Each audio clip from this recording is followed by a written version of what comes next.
All of us reach a point in time where we are depleted and need to somehow find a way to reignite the fire within. But how do we spark that flame? Welcome to Reignite Resilience, where we will venture into the heart of the human spirit. We'll discuss the art of reigniting our passion and strategies to stoke our enthusiasm. And now, here are your hosts, Natalie Davis and Pamela Cass.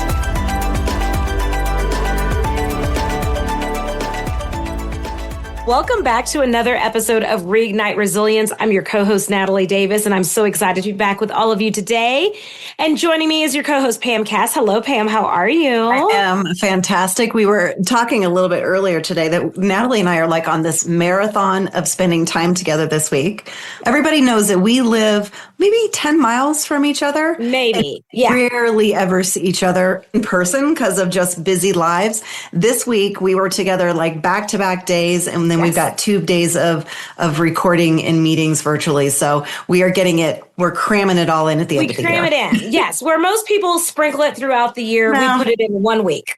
1 week. And we are excited about stuff that we have been working on that is coming up that we'll share with you a little teaser at the end of our podcast today. But I'm going to hand it back to you, Natalie, because we've got a guest today.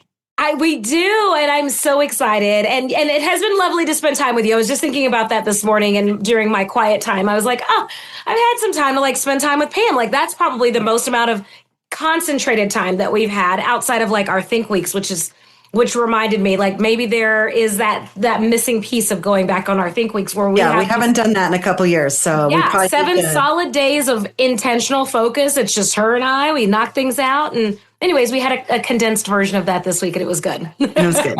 Good. We got big things. And as you mentioned, we have a guest that's joining us. I'm really excited just to dive in and hear more about his story and works that are in play. So why don't you go ahead and let our listeners know who's joining us today, and we can dive in. Absolutely. So today we have joining us Tom LeNoble.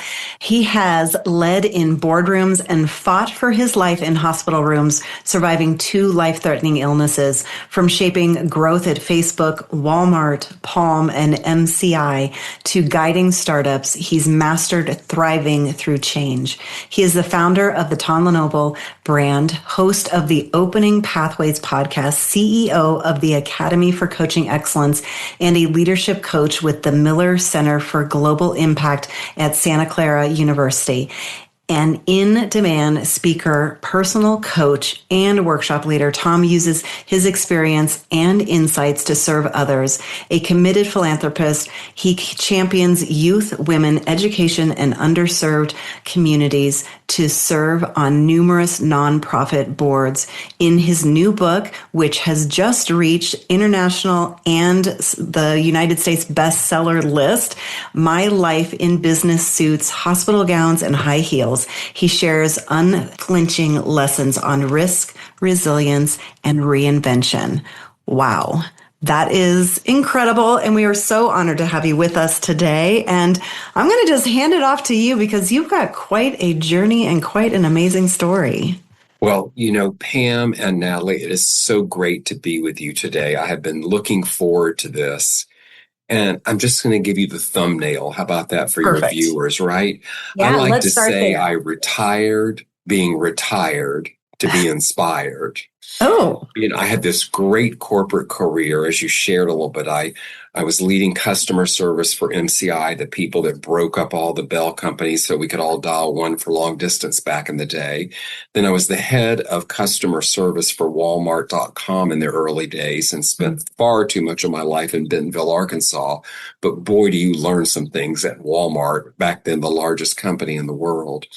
Then I ran global service operations for Palm, the Palm Pilot Trio people. They're part of HP now. And I got a phone call at my desk one day. I happened to be in town, and it was a recruiter from a little company called Facebook. And they were in colleges at the time. I had no idea what Facebook was. I graciously said thanks. I had my dream job and hung up the phone.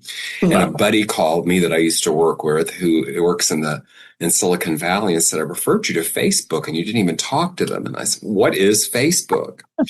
Well, short end of the story, which it's a great story if you want to hear it, I ended up interviewing with Mark Zuckerberg when he was 19 and ended up going to Facebook. I think I was employee 57, something like that, but who's counting, and set up all their customer operations, the relationship with the National Suicide Hotline, the National Center for Missing and Exploited Children, a bunch of other things I did there while I was there. And then I was the chief support officer for a company that's now the backbone of Geek Squad remote support.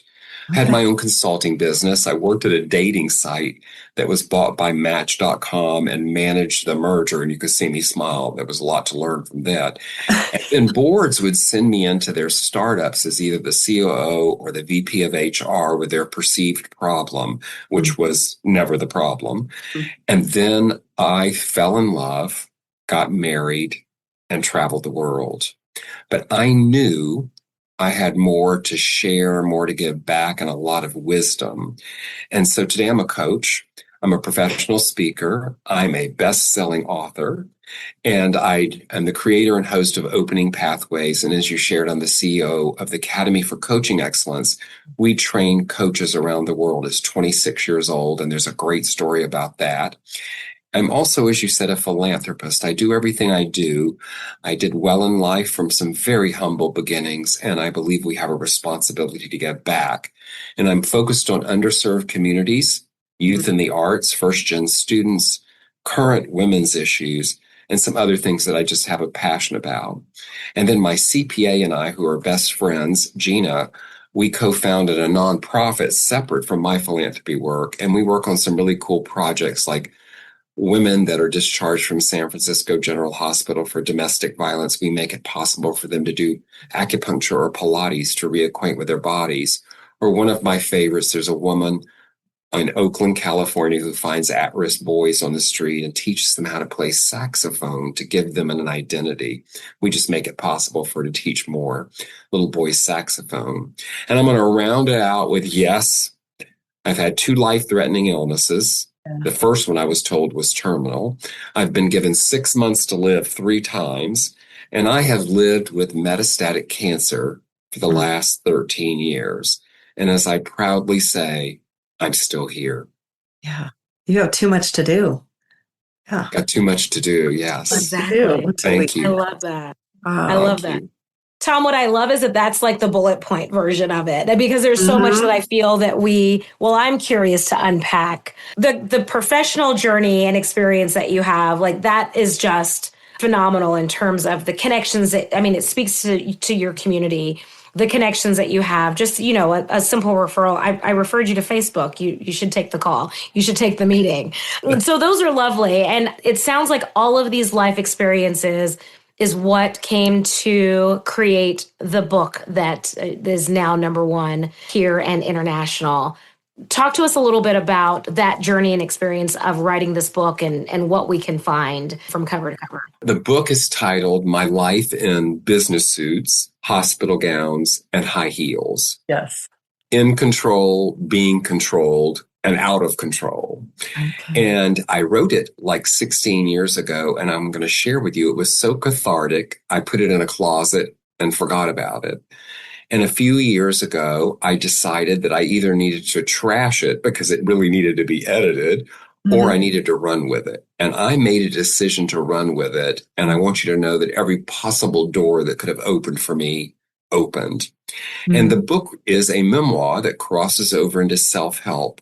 And it's fairly simple. It's letting my readers know that who you are today is the sum parts of who you've been throughout your life. Whether those parts you're ashamed of, they're private, or maybe you just think somebody will never understand it. But who you are today is not who you'd be if it hadn't been for all those parts.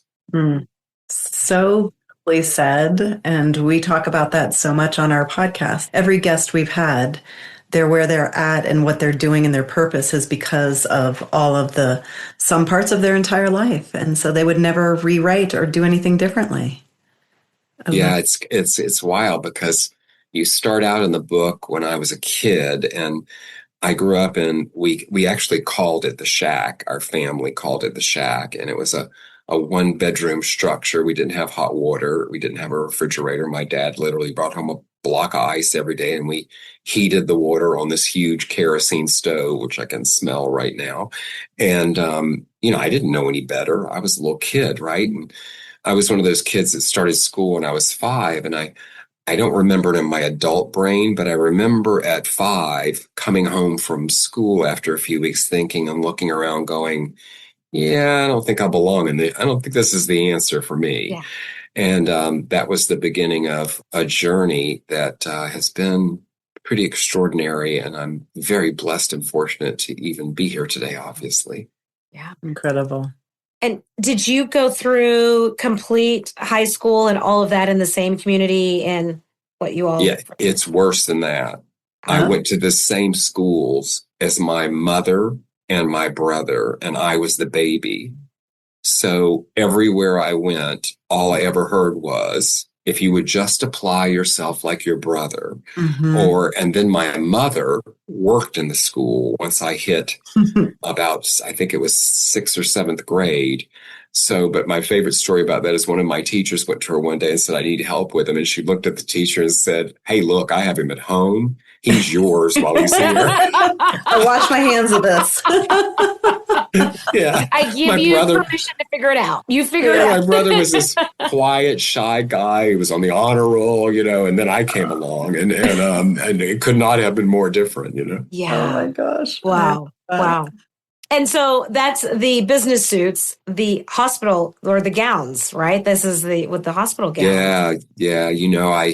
My brother died of AIDS in 1985 when it was very early on in San Francisco General. There's actually a chapter in the book about that experience where I got a phone call and he told me he wasn't feeling well, and the doctor told him he had bronchitis. And from knowing what was going on in San Francisco at the time, my heart kind of sunk, right? And just a few days later, his best friend called and said he was in the hospital and I should come there. And so I did. I didn't have any money, but I borrowed some money and found my way there and came upon what I knew was not a good situation and would not have a good outcome. And it was extraordinary to be there on Ward 5A, 86, Ward 86, 5A at the time, because it reminded me sort of the scene in Gone with the Wind after the war when everything was like, just desolate.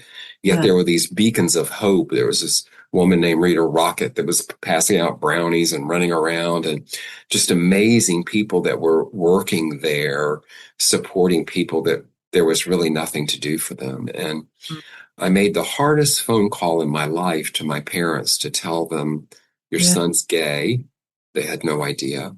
And he's dying of AIDS. And if you want to say goodbye, you need to come here, which started on a wild journey for my family when they did come. And so, I had worked in the medical profession early on before I really found my real career. And so it wasn't new to me, but that certainly was the beginning of an education of things you'll read about in the book about death, dying. I was blessed and fortunate to be the death doula, if you will, for both my brother, my mother, and my father. And how fortunate is that, right? It sounds crazy, but it really was quite extraordinary. And then, it came to me, and it was only, 4 years later that I realized I was sick as well. And I was working at MCI at the time on this amazing fast track, probably with even what I told you, one of the best companies I've ever worked for, without a doubt. And the doctor, that was my first time, said to me, I went back to work, and he finally said to me a few weeks later, you can either die at your desk or you can do something you enjoy, because you might be here for 6 months. And so I made the decision to go on disability. It was really, really hard, right? It was kind of one of those things that I was leaving something I had worked really, really hard for. But I did. And as I have done a number of times, turned that into something meaningful. And I was part of 6 guys that opened the DC Buyers Club in Washington, D.C., think Dallas Buyers Club. And we saw Matthew McConaughey in, very similar. It was called the Hope Foundation, which I named Healing Options and Positive Energies. And back then there was nothing, right? So in the front room, we would We would have material to read. Sometimes it was just a hug or a touch when nobody else would touch you. But once we got to know you, we invited you to the back room where we had either smuggled in or found alternative treatments that we didn't know what we were doing. We were injecting bovine thigh enemas and doing bitter melon enemas and coffee enemas, whatever it could, because it was survival and there was nothing. And so it was an extraordinary time. And, I was pretty sick during all of it and decided that I was going to move to San Francisco because if there was a chance, that was where it was going to happen of anything that might help me. And arrived in San Francisco, couldn't find a doctor. I was on the waiting list for 3 doctors and finally got a call and went in to meet this extraordinary woman who is just a dear friend today, who threw me in the hospital. I was there for 2 weeks. I was very, very ill, and put me back together. And you learn from these experiences. And then I turned that into running clinical trials in her office and being the executive director of a nonprofit that focused on children with AIDS. We wrote the first nutritional standards for children with AIDS. And I think that's sort of a pattern. And as I share more with you, I'll tell you about where this falls for me. I have something I call terrible gifts. Terrible gifts. We all have terrible things that happen in our lives. We lose a relationship. We lose somebody we love. We lose a pet. We lose a job. Whatever it may be, it's not something we would want to have happen. It's a terrible experience. But somehow a month, a year, maybe even 10 years later, there's a gift out of it. That's why I call them terrible gifts. So how do you take these things and use resilience? And I define resilience not as just getting back up, but how do you get back up and grow from it? But using resilience to keep moving forward. I had this woman on my podcast recently that's a perfect example of this. She went in for a simple procedure. She ended up getting MRSA. Her leg was cut off. This woman was like Olympic level sports person. What is she going to do with her life? She couldn't find a cane or a walking stick she liked. So she made one out of acrylic in her oven at home. She fashioned the handle around a wine bottle. Well, today she has a global business with these super cool walking sticks and canes. She got a terrible gift. Yeah. Let's take a quick break. Hey there, Reignite Resilience listeners. I've got some exciting news that I cannot wait to share with you. We have just launched our brand new weekly Think Letter, and it is packed with powerful insights to fuel your journey towards unshakable resilience. Now, picture this. Each week, you'll receive a daily dose of inspiration, practical strategies, and thought-provoking ideas directly in your inbox. It's like having a personal resilience coach right at your fingertips. And we've designed this Think Letter to be your go-to resource for cutting-edge research, real-life stories, and actionable tips that you can apply. So head on over to reigniteresilience.com and sign up for the Think Letter today. Now, let's dive back into today's episode.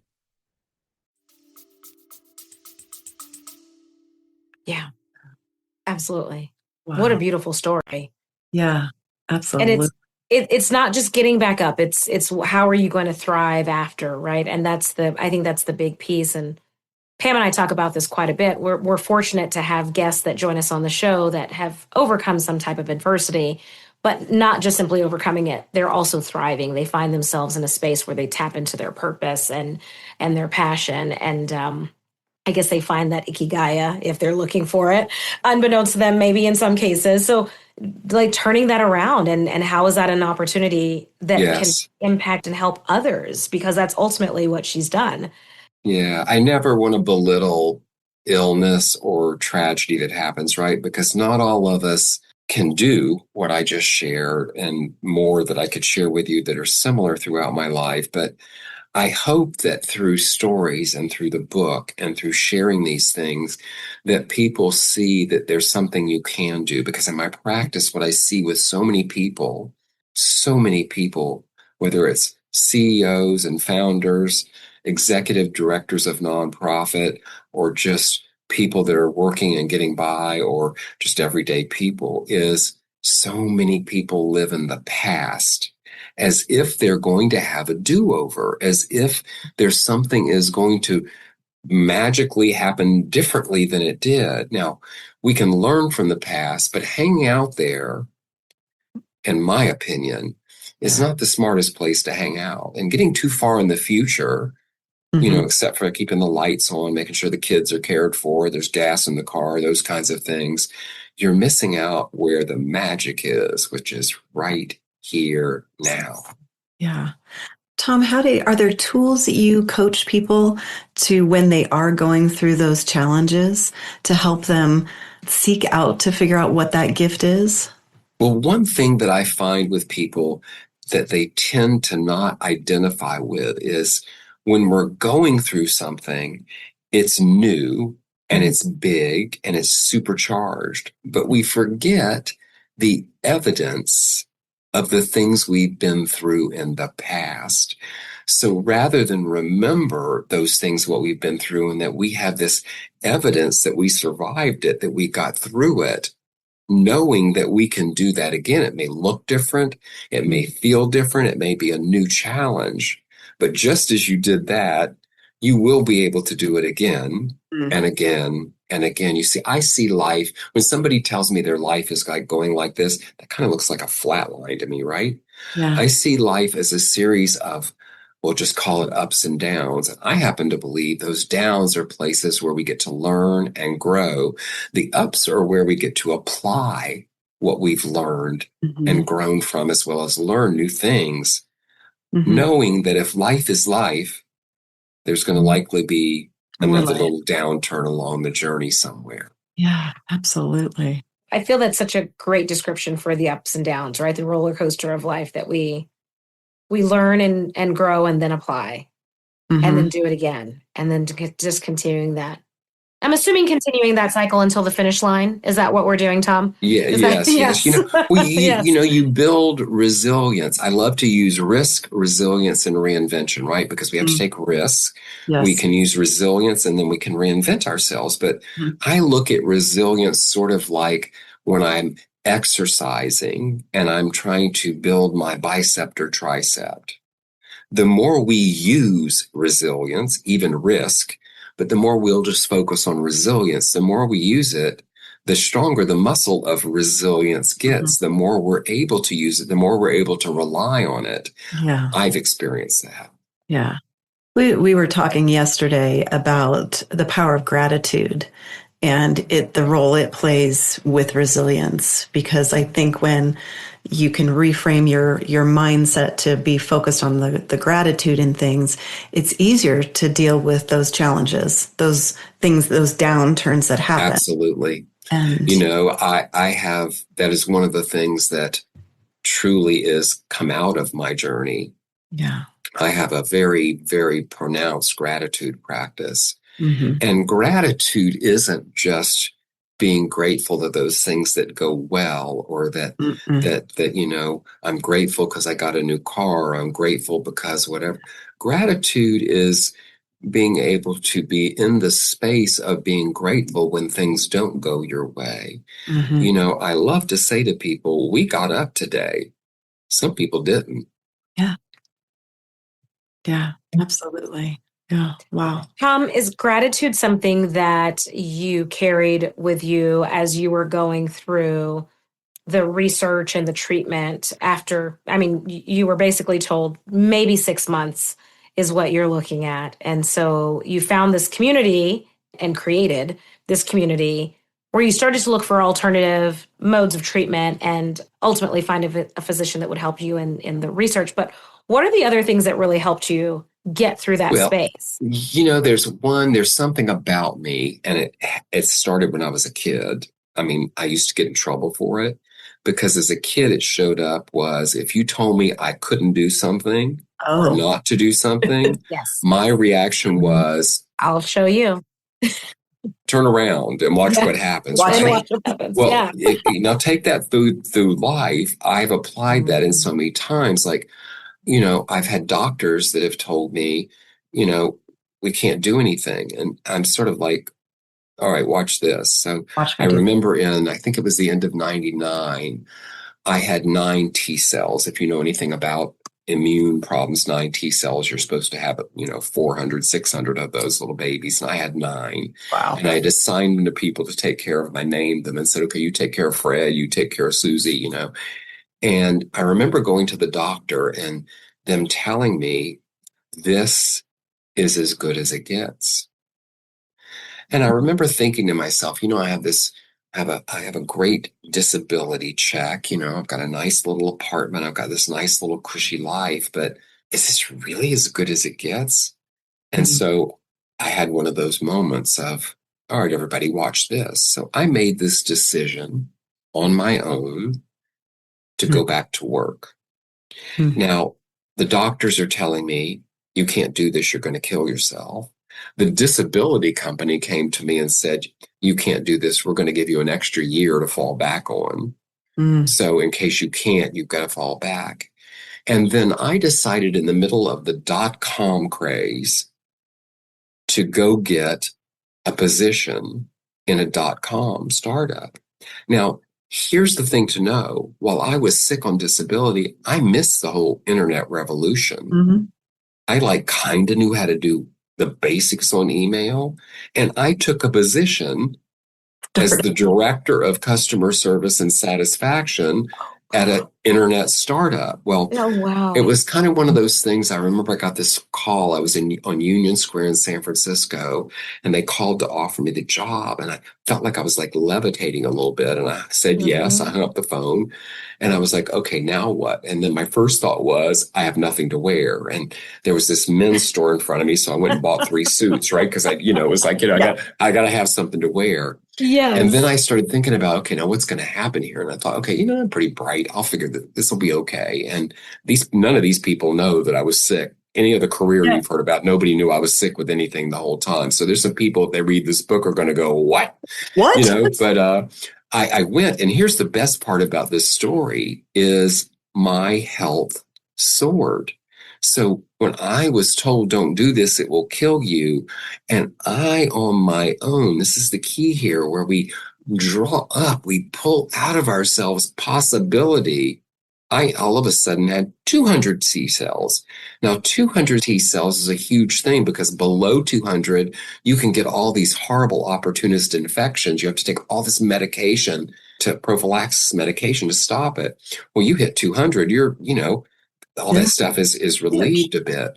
And so it was amazing. And I think that's just part of who I am. I can remember one time with cancer, which that's a whole nother story we can get into, but I've been radiated so much that I glow in the dark. I mean, I could be your night light, right? You could put me in a corner and I could just glow in the room for you all night.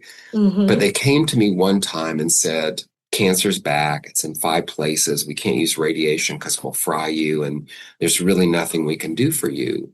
And I chuckled. Now, if you want to freak some doctors out when they're telling you that you're not going to make it, you get like some not too long to live because they can't do anything for you, and you kind of chuckled. And I chuckled because I knew something that I could do.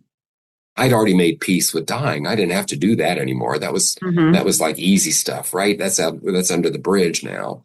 And so I remember leaving there and thinking the same kind of thing I did as a kid, maybe as an adult, but watch this. Yeah. So I sought out a doctor.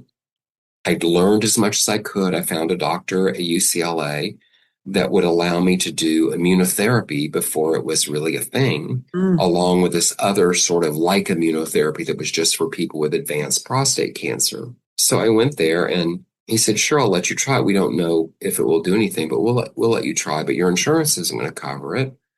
And so you'll have to pay for it. So I wrote them a check for $450,000. I went for 18 weeks. Every week I flew from San Francisco to LA. And I would fly right back after these horrible treatments. They would say, you should spend the night in a hotel, not go right back. And I'm like, by the time I could get in LA to a hotel in it, I could be in my bed in San Francisco, right? Yeah. And so, anyway, it was all over. Who knows? I like to believe just the energy of doing it is enough to make you get better sometimes, right? Who really knows what the clinical significance was? But one day I called their business office and said, I need you to file this on insurance. I need the explanation of benefit for tax purposes. And well, you know, they're not going to pay for it. And I said, I know, I just need the piece of paper. Yeah. They filed it. The insurance paid it. They had to give me my money back. Wow. I share this story with you because this is abnormal. I get that. Yeah. But there's times in our lives that we take what people say to us. Yeah. We take it as face value. We don't use our own power, our own power of possibility, or our own use of resilience to see what we might do next. Mm-hmm. Now, I want to be fair. People ask me often, Tom, you say all the time, I'm still here. Mm-hmm. Why do you think you're still here? Now, I had the best medical care. I had access because I had insurance.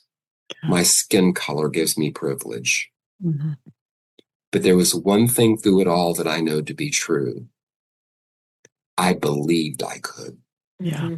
Yeah, exactly. You had hope. I had hope. I had gratitude. Mm-hmm.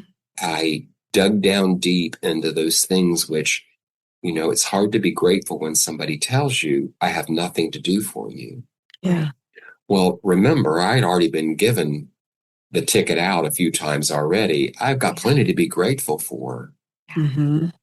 So what I do when those things happen, because it'll happen again, I'll get the test done, I'll get the scan done, I'll get the call, I'll go back and be a brighter night light after the radiation, right? Yeah. So what I do, and not everybody can do this, I get that, but I share it because of the possibility. Mm-hmm. I get it, I'm human too. I look at my watch. Tom, you got 40 minutes. Stomp your feet, scream, curse at the sky, cry, whatever it is you think you need to do, because at the end of that time, it's time to think about what you're going to do to move forward. Yeah. How are you going to do, whether moving forward means taking care of business, whatever it may look like, it's time to move forward. Because again, if I do that, where I'm hanging out there, I'm living in the past of something that's occurred. There's no do-over. The test result isn't going to suddenly, because I'm in denial of it, flip and say that's not true. They're not going to call and say, oh, we made a mistake. Yeah. So living there too long, I'm missing out right here and right now. And what I love to say, I might miss a butterfly that flies by. Mm-hmm. And I love that you say that, because I think a lot of people think, oh, resilience is when something bad happens, we're like, oh, just put on a happy face and move forward, but not allowing themselves to sit in that moment for however you're feeling, the sadness, that however long it takes, and stay there. But like you said, don't stay there too long, because what you focus on expands. So if you sit in that pit of anger and sadness, you're going to be stuck. And if you can, like you said, all right, now what? Now what am I going to do? Because this isn't where I'm going to stay. And I'm not going to take this. I'm not going to take what the doctors have said, because I'm going to do something different. Thank you for joining us today on the Reignite Resilience podcast. We hope you had some aha moments and learned a few new real-life ideas to fuel the flames of passion. Please subscribe on your favorite streaming platform, like or download your favorite episodes, and of course, share with your friends and family. We look forward to seeing you again next time on Reignite Resilience.